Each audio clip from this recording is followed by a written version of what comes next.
How to see your password on Roblox. In this video, I'll show you guys how you can easily find your Roblox login password if you have saved it before.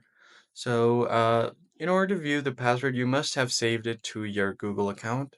Otherwise, you cannot view it from the app. So, in order to find your password, you can just go ahead and open up Google.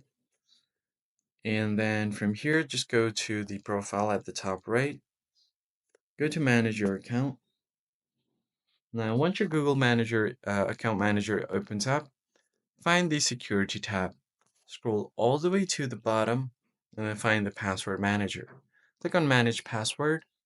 And here, if you scroll down, you should be able to see Roblox password if you've saved it before. So I've got two Roblox accounts here. I'm just going to tap on it and open up.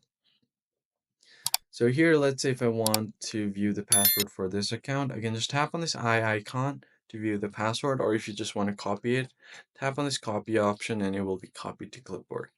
That's pretty much it, guys. I hope this tutorial was helpful to you, and I'll see you on the next one.